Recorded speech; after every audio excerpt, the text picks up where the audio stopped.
Arizona Department of Corrections is preparing for the execution of 55-year-old Richard Djerf.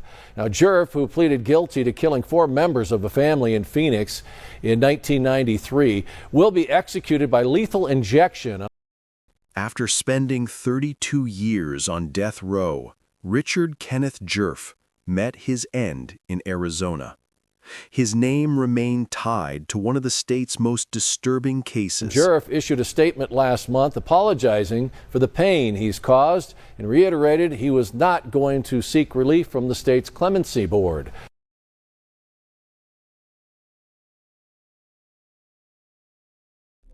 Welcome back to Fatal Verdict.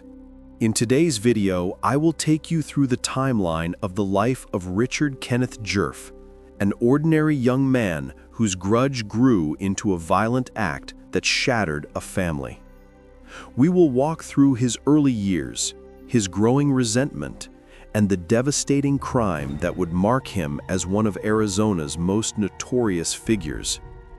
As the story unfolds, we'll dive into the investigation that followed, the long legal battle that stretched over 3 decades, and finally, his execution in 2025. Along the way, we'll explore the psychological depth behind Djerf's actions and how a personal vendetta led to a tragedy that still haunts Arizona. Each twist in this case adds layers to the mystery, and by the end, you'll have a clearer picture of how a small grudge spiraled into a chilling act of violence. Before we begin, let us know in the comments where you're watching from.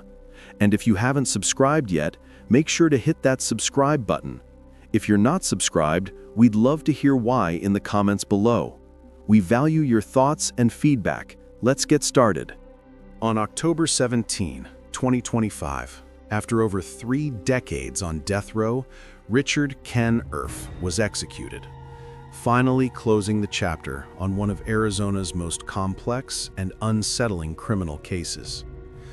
Djerf's name became forever linked to a case that not only shocked the local community, but left a lasting impact on the state. His actions would unravel in a chilling tale that involved a single man's growing resentment and a tragic family whose lives would be forever altered. Djerf's journey through the criminal justice system was marked by lengthy delays and a long list of legal battles.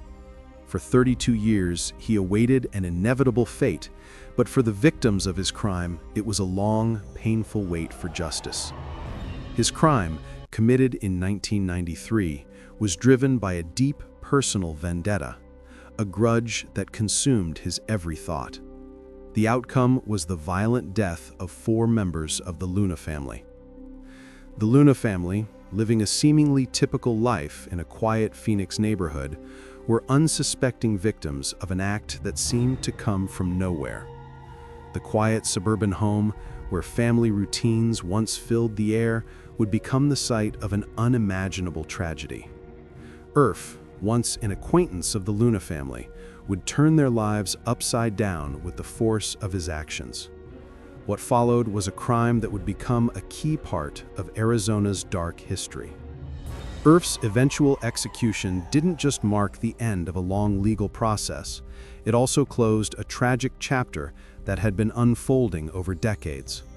From a man who once seemed ordinary to one who harbored a deep, unresolved bitterness, Djerf's story became one of revenge and cold calculation. What he believed to be a form of justice was ultimately a path that led to the destruction of an entire family. This is not just a case about a crime, it's about the psychology behind it. The process of how a seemingly small incident can spiral into something much larger. It's a chilling reminder of how grudges, when allowed to fester, can lead to consequences far beyond what anyone could have imagined. Every detail of this case, from the crime itself to the long wait for justice, tells us something deeper about the nature of obsession and the lengths to which it can drive someone. And now, after more than 30 years, the question remains, was the execution the closure the victims' families deserved, or did the lengthy delay make the process all the more complex and difficult for everyone involved? In September 1993, The Luna family led a typical suburban life in their quiet Phoenix home. Patricia and Albert Luna, both in their 40s, had built a stable, everyday routine. Patricia stayed home to care for their youngest child, Damien, while Albert worked as a supervisor for a local transportation company. Their lives followed a predictable pattern filled with family meals, school runs, and workdays. Rochelle, their 18-year-old daughter, was enrolled in a community college and spent her days attending classes before returning home to spend time with her younger brother. The family's home on West Cypress Street was modest but cozy. Their neighborhood was calm and unassuming, a place where children played outside and neighbors exchanged greetings. It was a community where the mundane tasks of daily life unfolded without interruption. There were occasional disagreements in the house, like any family, but nothing out of the ordinary. The house was filled with routine and life felt secure, almost immune to the unexpected. Dinner time was a ritual in the Luna household. Albert and Patricia would gather with their children to share meals and talk about their day. The small stresses of life, schedules to keep and chores to manage, were nothing more than passing moments. The Lunas were an ordinary family with no apparent reason to suspect that their peaceful existence would soon be interrupted by something beyond their control. That Tuesday, September 14th, was no different from any other. The morning passed quietly. Patricia tended to Damien at home, while Rochelle attended her college classes. Albert was at work, expecting to return later that evening. The sun blazed overhead, typical of Phoenix's dry, unrelenting heat. But within this quiet, predictable routine, a single event would change everything. It was just before noon when Patricia heard a knock at the door. She looked out the window and saw a man standing on the porch, holding a bouquet of fake flowers. He was someone she recognized, Richard Kenneth Djerf, a man who had worked with their eldest son, Albert Jr., several months earlier. Nothing about his appearance seemed out of place. He appeared to be simply stopping by for a casual visit. Without hesitation, Patricia opened the door, unaware that this small act of trust would lead to an unimaginable disruption of their lives. Richard Kenneth Djerf grew up in Arizona, in a working-class family that led an ordinary life. He wasn't known for being outgoing or particularly social. From a young age, Djerf was a quiet individual who preferred to keep to himself. He didn't form many close friendships, spending much of his time in solitude, listening to music or writing. His world was one of isolation, and this tendency would follow him into adulthood. As Djerf grew older, his social circle remained small. He took on a variety of low-paying jobs, including working in maintenance and security. But despite holding these positions, Djerf remained unsatisfied with his life. His work didn't fulfill him, and his lack of meaningful relationships left him disconnected. Though he occasionally interacted with others, he struggled to build any real bonds. His quiet nature and his tendency to avoid others led him to spend more time alone, growing more isolated with each passing year. It wasn't until Djerf began working with Albert Luna Jr. that his life took a darker turn. Djerf and Albert Jr. had worked together for several months at a local apartment complex. During this time, Djerf developed a strong sense of distrust toward Albert. He became convinced that Albert had stolen items from his apartment, although there was no evidence to support his suspicion. This belief grew over time, and Djerf's anger simmered beneath the surface. What started as a simple belief that he had been wronged soon turned into an obsession. Djerf began to fixate on the idea of revenge, feeling a need to take matters into his own hands. His resentment extended beyond Albert Jr. to his family, who he now felt were responsible for the injustice he perceived. The more Djerf brooded over this, the more it consumed him. He believed that only he could right the wrong, and this belief drove him to act. In the weeks leading up to the crime, Djerf started gathering materials, guns, ammunition, and other tools, preparing for what he thought was a necessary action. His plan began to take shape, fueled by anger and a need for vengeance. What had started as a personal conflict would soon spiral into something much larger as Djerf's resentment began to shape his actions. By September 1993, the plan had fully formed. Djerf had convinced himself that the Luna family needed to pay for what he thought was a betrayal. He had gone from a quiet, isolated individual to a man obsessed with retaliation. The seed of his resentment had taken root, and there would be no turning back. On the morning of September 14, 1993, Richard Kenneth Djerf set his plan into motion. He arrived at the Luna family home carrying a bouquet of fake flowers, an innocent gesture designed to disarm and lower the family's guard. Patricia Luna opened the door, recognizing Djerf from his previous connection to their eldest son, Albert Jr. Djerf appeared friendly enough, and there was nothing about his presence that seemed unusual. Trusting, Patricia invited him inside. Djerf handed her the flowers, and for a moment, everything seemed normal. But then, he revealed his true intentions. As Patricia stood in the doorway, he pulled out a firearm and demanded that she stay quiet. The moment shifted. Djerf's demeanor was calm, almost eerily so, as he ordered Patricia to comply with his demands. Still processing what was happening, Patricia obeyed, her mind racing. Djerf quickly tied her hands, his actions precise and methodical. As he restrained her, the sound of footsteps signaled the arrival of other family members. Albert Luna Sr. and their daughter Rochelle entered the home, unaware of the escalating situation. Djerf acted swiftly, taking control of the situation with unsettling efficiency.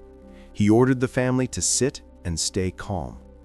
Despite the mounting tension, Djerf's demeanor remained steady, his voice firm but composed. Patricia, confused and scared, asked why he was doing this, but Djerf did not respond. His focus remained on maintaining control. With the family now subdued, Djerf continued with his plan. He attempted to cover his tracks by setting the house on fire, dousing areas with gasoline. His intention was clear: to destroy any evidence that might link him to the scene. However, his efforts were unsuccessful, and the fire failed to ignite, leaving the crime scene intact. Afterward, Djerf left the home, his task seemingly complete. The damage, however, was just beginning to be uncovered. As the Luna family's peaceful home became the site of a devastating discovery, the questions surrounding Djerf's motives and actions began to grow. The investigation that followed would uncover the full extent of his plan and the depth of his obsession. What had seemed like a quiet, ordinary morning had quickly turned into something no one could have predicted. The crime was discovered later that evening, when Albert Luna Jr. returned home after his shift. As he walked through the front door, something immediately felt off. The house, usually filled with the sounds of family life, was unusually quiet. Albert's confusion turned to concern when he noticed signs that something wasn't right. As he moved through the house, he came across the first clues of a tragedy. In a state of shock, Albert immediately called the authorities, and the police arrived shortly after. Upon investigation, it was clear that the Luna family had been affected by an unseen force. The house, though largely undisturbed, had an unsettling atmosphere. It was then that the investigators noted a faint smell of gasoline in the air, raising concerns about the nature of what had taken place. The house, once a symbol of comfort, had become the site of something much darker. The investigation quickly turned its attention to Djerf. His connection to the Luna family was not immediately apparent, but detectives soon learned of his prior acquaintance with Albert Jr. The investigators focused on Djerf's visit to the home earlier that day, where he had presented a bouquet of fake flowers to Patricia. This detail, although seemingly insignificant, stood out to detectives and marked the beginning of their pursuit. As the investigation continued, key pieces of evidence began to surface. The fake flowers Djerf had brought with him that morning were found at the scene. Additionally, forensic experts identified his fingerprints on various items inside the house.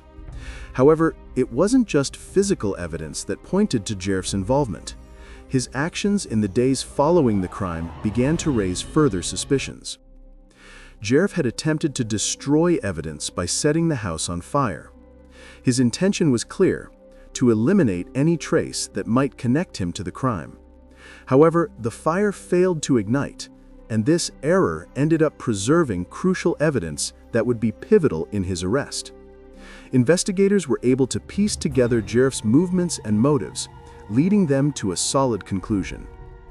Djerf's behavior, combined with the physical evidence, eventually led to his arrest, bringing a sense of closure to a case that had left many unanswered questions. Richard Kenneth Djerf's arrest came swiftly after the investigation into the tragic events involving the Luna family gained traction. Within hours of the discovery of the crime, the police turned their attention to Djerf, whose visit to the Luna home earlier that day had raised immediate concerns. The investigators had already linked him to the scene through key evidence, and his behavior in the days following the incident only fueled suspicions. Djerf was located at a nearby motel where police apprehended him without resistance. His calm demeanor stood in stark contrast to the gravity of the situation. When asked about his involvement, Djerf was measured in his responses, providing few details but offering no real denial. The silence between his words seemed deliberate, as though he was processing the weight of the moment. As the interrogation continued, investigators presented Djerf with the evidence they had gathered.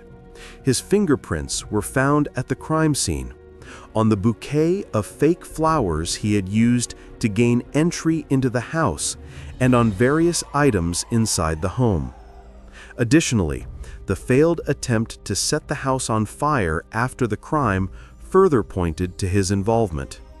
It was clear to the investigators that Djerf had played a central role in the events of that day. Under the pressure of the mounting evidence, Djerf's composure began to break. After some time, he confessed to the crime. His statement was chilling, not for its graphic content, but for its lack of emotion. Djerf spoke calmly, recounting the steps he took to carry out his plan. He explained that he had intended to confront Albert Luna Jr. over a personal issue, one that had festered for months. His calm recounting of the events and his refusal to show any remorse painted a picture of a man who was detached from the consequences of his actions.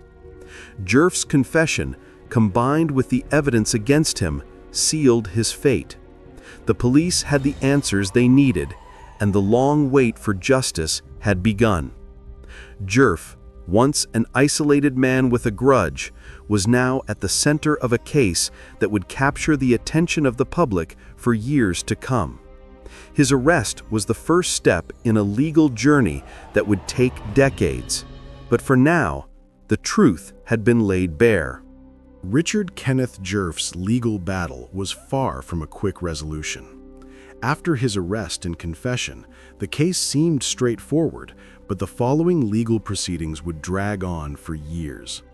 Djerf's defense team immediately began challenging his death sentence, arguing that his mental state should be taken into consideration. They contended that Djerf was suffering from severe psychological issues, which they believed played a significant role in his actions. The hope was to have the death penalty reduced to a lesser sentence based on claims of mental illness.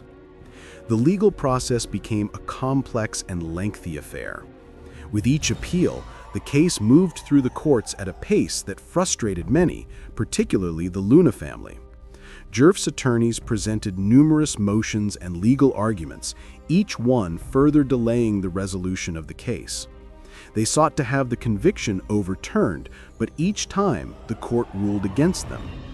The back and forth between the defense and the prosecution only extended the agony of those waiting for a conclusion. Despite the attempts to derail the verdict, the prosecution remained steadfast. They presented strong arguments that Djerf's actions were calculated and deliberate. The prosecution emphasized that Djerf's planning and lack of remorse indicated that the crime was not the result of mental instability, but rather a purposeful and premeditated act. The case seemed to hinge on these legal battles, with both sides pushing for a final decision. Years passed, and Djerf remained on death row, his fate in the hands of the legal system. The long wait for justice became a painful experience for the victims' families, who had hoped for closure many times, only to see the case extend further into uncertainty. The delays were not just legal technicalities, but emotional tolls on everyone involved. Finally, in a decision that had been years in the making, the Arizona Supreme Court ruled to uphold Djerf's death sentence. The court's ruling brought an end to the appeals process and confirmed the original sentence. The long journey through the legal system had concluded, but for those affected by Djerf's actions, the years of waiting had left an indelible mark. The case underscored the complexity of the justice system and the frustrations that can arise when the legal process stretches on for far longer than anyone could have anticipated. On October 17, 2025, Richard Kenneth Djerf's long-awaited execution took place, marking the conclusion of a case that had dragged on for over 3 decades. Djerf's execution by lethal injection was scheduled for 6 p.m., and as the time approached, the gravity of the situation settled in. Djerf had been on death row for 32 years, and the finality of the moment was not lost on those who had followed the case from the beginning. Before the execution, Djerf was given the opportunity to choose his final meal. He requested a simple meal of a cheeseburger, fries, and a Coke. Uncomplicated, nothing extravagant. It seemed to reflect the simplicity of his demeanor in the final hours. As Djerf was led into the execution chamber, he showed no visible signs of emotion. The room was quiet, with witnesses observing his final moments. Djerf was strapped to the gurney, and the lethal injection was administered as planned. His final words, spoken in a calm, detached manner, were, "I have nothing to say." There was no apology, no acknowledgement of the pain his actions had caused, just a brief, impassive statement. At 6:21 p.m., Djerf was pronounced dead, bringing an end to the long process of justice that had spanned decades. For the Luna family and the Arizona community, his death marked a formal closure to a tragic chapter, but it left behind lingering questions about the prolonged nature of the legal system and whether true justice had been achieved. Djerf's final moments offered no answers, just a somber end to a case that would never be easily forgotten. The aftermath of Richard Kenneth Djerf's execution left many grappling with the question of whether justice had truly been served. For the Luna family, the conclusion of the case did little to ease the pain of their loss. Though Djerf's execution marked the end of his legal battles, the emotional toll on the family had already been immense. Decades of legal struggles, delays, and uncertainty had kept them in a state of ongoing distress. The legal process, while eventually resulting in Djerf's death sentence, felt disconnected from the emotional weight of the crime. The prolonged wait for justice took its own toll. The Luna family spent years reliving the trauma, with each new appeal pushing back the closure they so desperately needed. As the case dragged on, so too did the grief, the emotional strain of never truly knowing when or if the system would bring about resolution. While Djerf's execution offered a finality in a legal sense, it didn't remove the scars left by the years of uncertainty. The emotional healing that the family needed was not simply dependent on a legal conclusion. It was tied to something much deeper, and that was something the court system could not deliver. Questions about the fairness of the lengthy legal process persisted. Could justice have been served more swiftly? Would a quicker resolution have spared the Luna family from years of anguish? The legal system, despite its adherence to procedure, had failed to shield them from the emotional burden of an extended process. Djerf's execution, though marking the end of a long journey, didn't fully address the emotional pain that continued to affect the victim's family. The emotional scars left by the crime and the lengthy legal delays served as a reminder of how difficult it can be to balance justice with the human experience. The case underscored the complexities of the justice system, and while it brought an end to Djerf's long battle, the lingering questions about justice and the emotional cost of its delay remained. For the Luna family, the passage of time had taken as much of a toll as the crime itself. This case raises a tough question. Is justice really served when it takes over 30 years to carry out an execution? Djerf's execution, after decades of appeals and delays, almost felt like a formality. The system claims to seek justice, but does a prolonged process like this just prolong the pain for everyone involved? Is the death penalty about true justice, or just a way for the system to maintain control? When it takes so long, who is justice really for? Thank you for watching this story to the end. If you enjoyed this story, you will surely love the next one. It's as interesting and even more intriguing as you can ever imagine, so do check it out. Click on the image showing on your screen right now to watch the next one.